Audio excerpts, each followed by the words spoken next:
Audiolivro Mulheres que Correm com os Lobos. Mitos e histórias do arquétipo da mulher selvagem. Desembaraçando o esqueleto. A história da mulher esqueleto é uma dentre muitas histórias universais de teste do pretendente. Numa história desse tipo, os amantes precisam provar sua boa intenção e seu poder, demonstrando geralmente que têm os corrones ou ovários para encarar alguma força luminosa mais poderosa e assustadora.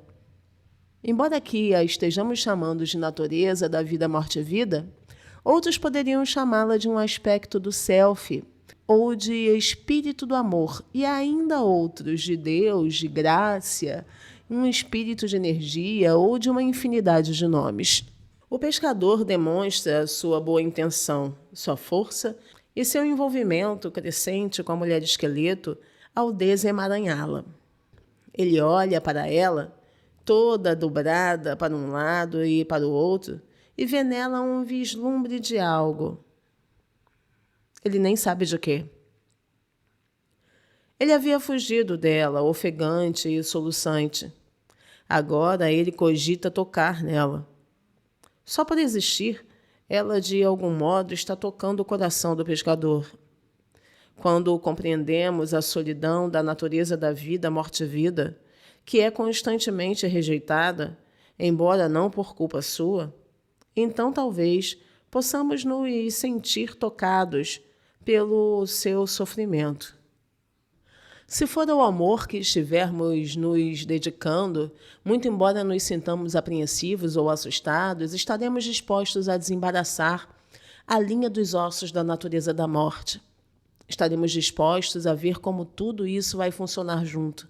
Estaremos dispostos a tocar o não belo no outro e em nós mesmos. Oculto nesse desafio está um teste inteligente do self. Ele se encontra em termos mais claros nos contos em que o belo assume a aparência do feio com o objetivo de pôr à prova a personalidade de alguém. Na história Diamantes, Rubis e Pérolas, uma enteada bondosa, porém maltratada, puxa a água do poço para um desconhecido rico e recebe a recompensa de verter diamantes, rubis e pérolas da boca quando fala. A madrasta manda que suas filhas preguiçosas fiquem junto ao mesmo poço e atendam ao rico desconhecido. Dessa vez, porém, aparece uma desconhecida esfarrapada. Quando ela implora por um caneco d'água, as filhas perversas se negam altivamente. A desconhecida as recompensa, fazendo com que cobras, sapos e lagartos caiam de suas bocas para todo sempre. Na justiça dos contos de fadas, assim como na psique profunda, a gentileza no trato com aquilo que parece inferior é recompensada pelo bem, e a recusa a fazer o bem a quem não é belo é censurada e castigada. O mesmo ocorre nos importantes estados emocionais, como no amor. Quando nos superamos para tocar o não belo, somos recompensados. Quando desfazemos do não belo, somos isolados da vida e deixados desamparados. Para alguns, é mais fácil ter pensamentos mais elevados, mais belos e tocar naquilo que decididamente nos transcende do que tocar, ajudar e apoiar, o que não é tão positivo. Ainda mais, como a história ilustra, é fácil rejeitar o não belo e ainda ter uma sensação enganosa de correção. É esse o problema de amor no trato com a mulher de esqueleto. O que é o não belo? Nosso próprio anseio secreto de sermos amados é o não belo. Desamar e mal amar são o não belo. Nossa negligência na lealdade e na devoção não é bela. Nossa sensação de isolamento da alma é sem graça.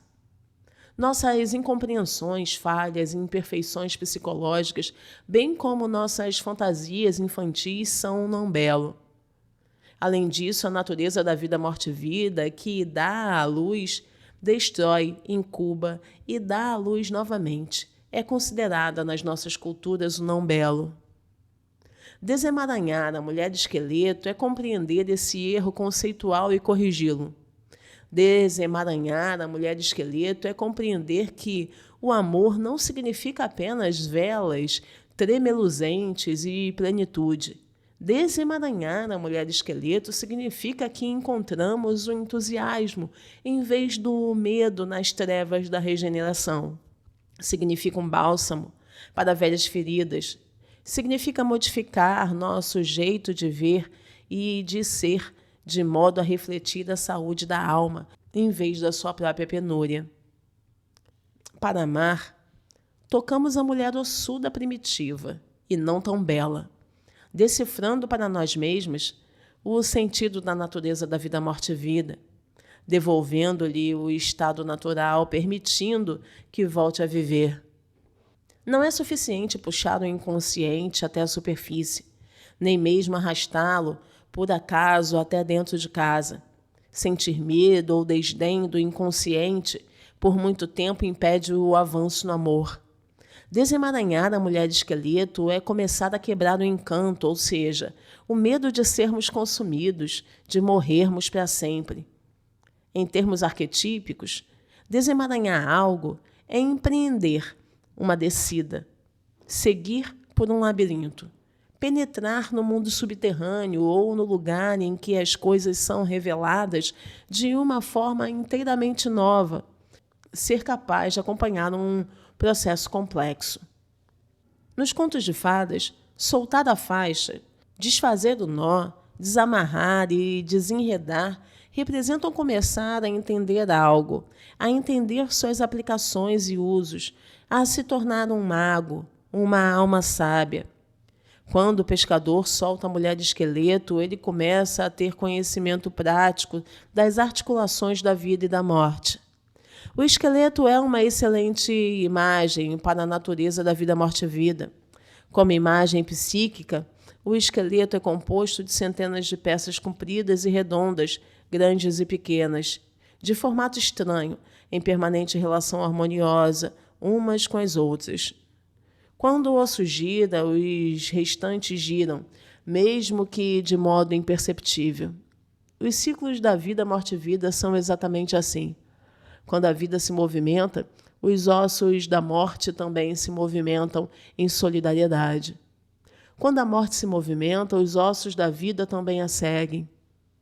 De modo semelhante, quando um ossinho minúsculo está deslocado, lascado, deformado, com luxação, ele afeta a integridade do todo.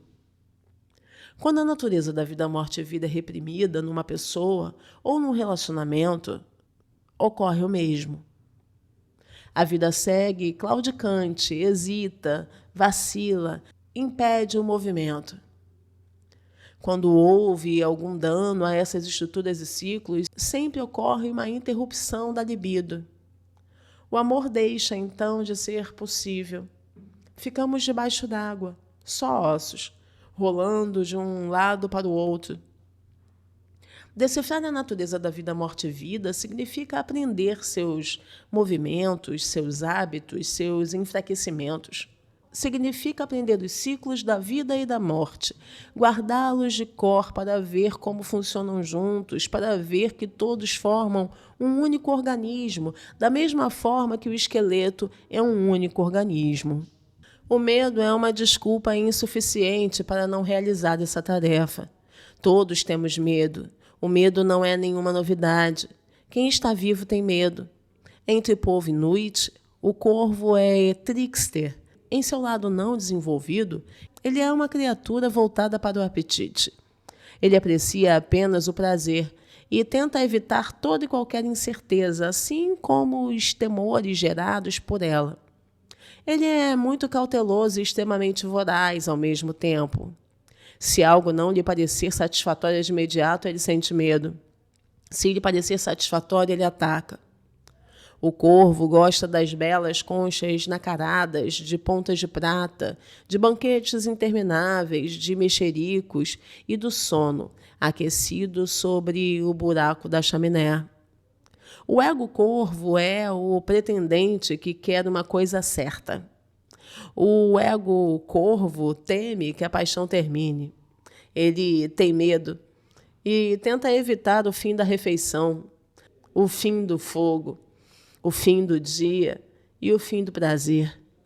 Ele passa a agir com astúcia, sempre prejudicando a si mesmo, pois quando se esquece da própria alma, ele perde seu poder. O ego corvo receia que, se admitirmos a natureza da vida, morte e vida nas nossas vidas, nunca mais seremos felizes. Afinal, será que esse tempo todo ficamos assim tão perfeitamente felizes, hein? Não. Só que o ego corvo é muito simplório, como uma criança antes de ser socializada, e também uma criança não muito otimista. Ele é mais como uma criança que passa o tempo todo observando para ver qual é a fatia maior, qual cama é mais macia, qual namorado é o mais bonito. 3 aspectos diferenciam a vida a partir da alma, da vida a partir do ego apenas. Eles são a capacidade de pressentir novos caminhos e de aprendê-los, a tenacidade necessária para atravessar uma fase difícil e a paciência para aprender o amor profundo com o tempo. O ego corvo, no entanto, tem uma queda e uma predisposição para evitar o aprendizado. A paciência não é o forte do ego, nem o relacionamento duradouro. Portanto, não é a partir do ego inconstante que amamos o outro, mas sim do fundo da alma selvagem. Uma paciência desenfreada, como coloca a poeta Andréane Ricci, é imprescindível para desemaranhar ossos, para aprender o significado da morte, para ter a necessidade de ficar com ela. Seria um erro pensar que é necessário um herói musculoso para conseguir isso. Não é não.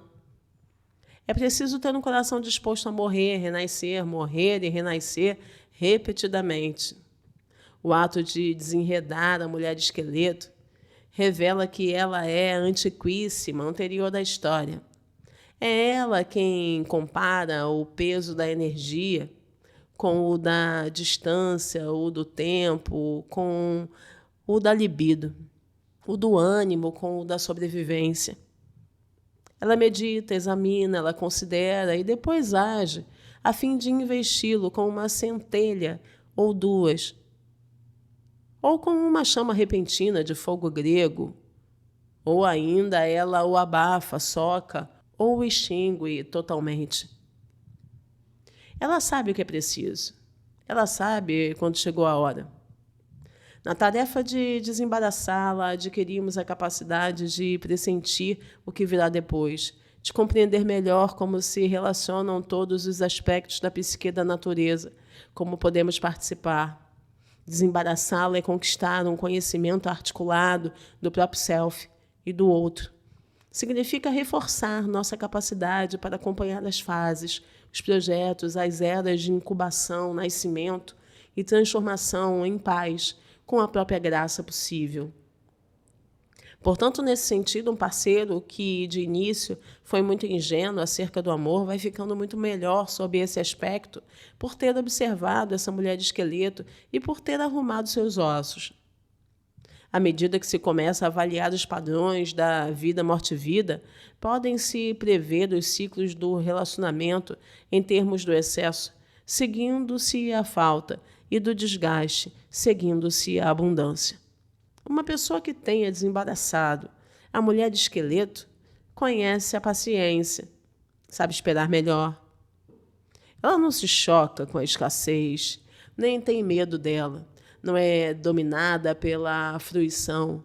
Suas necessidades de obter, de conseguir agora mesmo, são transformadas num talento mais refinado, que procura todas as facetas do relacionamento, que observa como funcionam em conjunto os ciclos do relacionamento.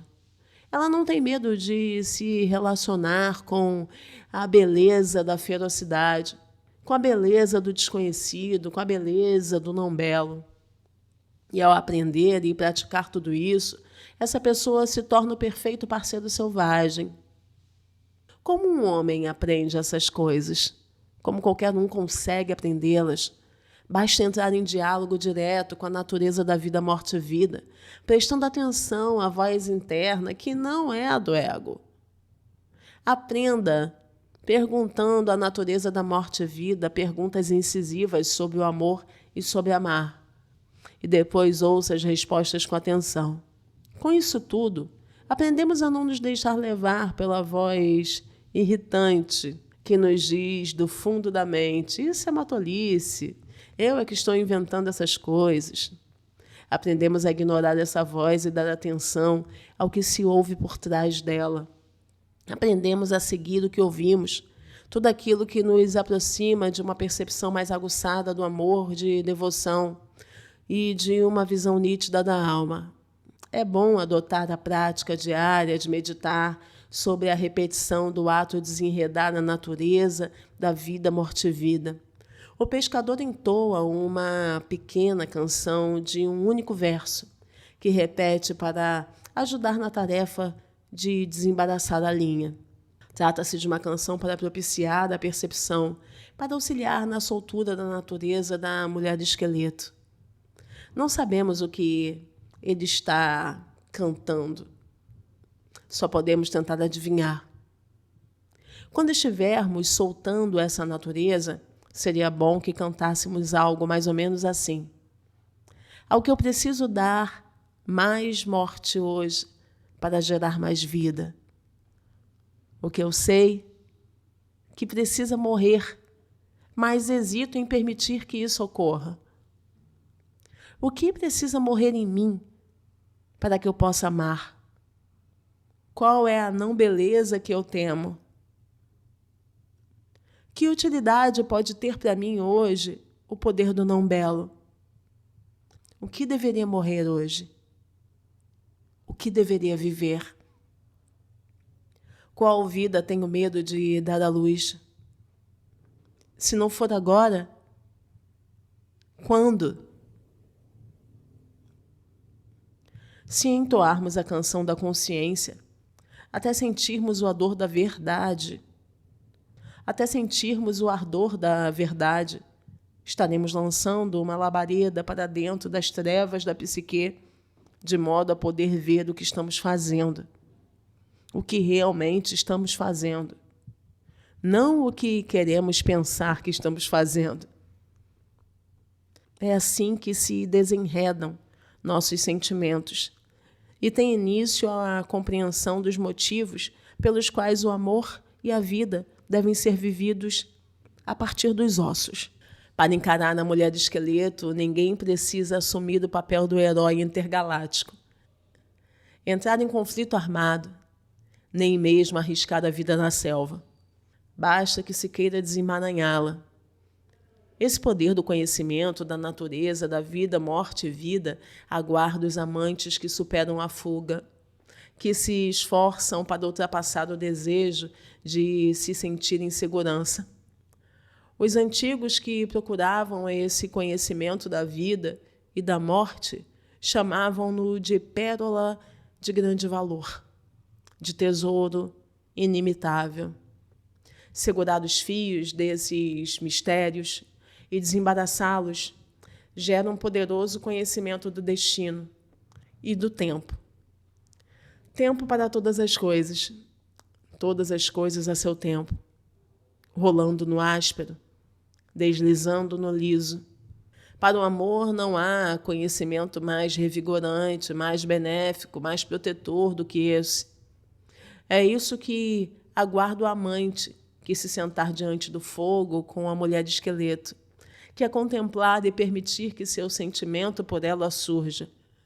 É o que aguarda aqueles que se dispuseram a tocar o não belo nela e se dispuseram a soltar sua natureza da vida, morte e vida com carinho. Encerro por aqui a leitura de hoje, agradecendo a sua presença aqui no canal. Eu sou Andréia Quintão. Eu espero que esse conteúdo esteja colaborando com o seu crescimento. Se você ainda não se inscreveu, convido a se inscrever aqui no canal, deixar um like nesse vídeo, deixar seu comentário, porque isso ajuda esse conhecimento a ser entregue a mais pessoas. Obrigada por me acompanhar por aqui e até o próximo vídeo. Tchau, tchau.